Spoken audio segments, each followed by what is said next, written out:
Rruga Zenel Gjoleka në Vlorë drejt rikonstruksionit banorët kërkojnë përshpejtimin e punimeve. Rruga Zenel Gjoleka në qytetin e Vlorës ndodhet aktualisht në proces rikonstruksioni, por punimet e zgjatura po shkaktojnë shqetësime tek banorët dhe drejtuesit e automjeteve.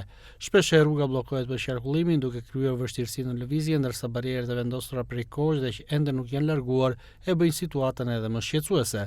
Banorët e zonës në intervistat për Blu Televizion kërkojnë përshpejtimin e punimeve dhe përfundimin sa më shpejt të projektit, duke theksuar se vonesat po ndikojnë në jetën e përditshme dhe në qarkullimin normal të automjeteve. Ju ka penguar ju e në punën tuaj?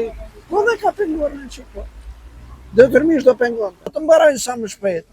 Bllokojnë rrugën, të vendosin këto të neonet që të ketë qarkullim drejt. Se është një lagje sa gjysmë e Vlorës këtë. Si shikoni? Jo të mira. Do të kishin avancuar çik më shpejt. Po, Jeni banor i lagjes? ja poshtë.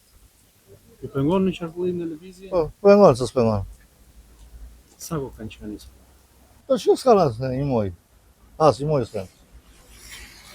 Krijohet trafik, automjetesh, njerëzish, Po krijohet aty, po s'tën me bicikleta jo me ato. s'kaloni dot. Fare, as me bicikletë s'ka lot ato. Po në mënyrë të arsyeshme, mirë duket, po mos parkojnë makina anës, se ndryshe bllokoj qarkullimin. Krijohet problemi qarkullim. Ju jeni banor i kësaj lagje? Po.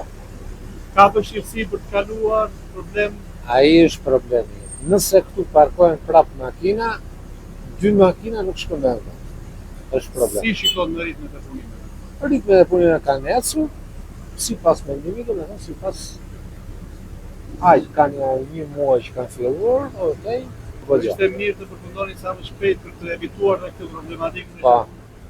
Edhe këto për shembull mund të heqin këto barierat ku kanë mbaruar, se thashë të tjetë qarkullimi më i ditshëm, do ishte më normal. Punimet në këtë segment nisën rreth një muaj më parë, ndërsa vetë banorët dhe qytetarët të Vlorës kërkojnë përshpejtim të tyre dhe mbylljen e projektit që do të ndikonte më pas pozitivisht në qarkullimin e automjeteve, por edhe të vetë këmbësorëve.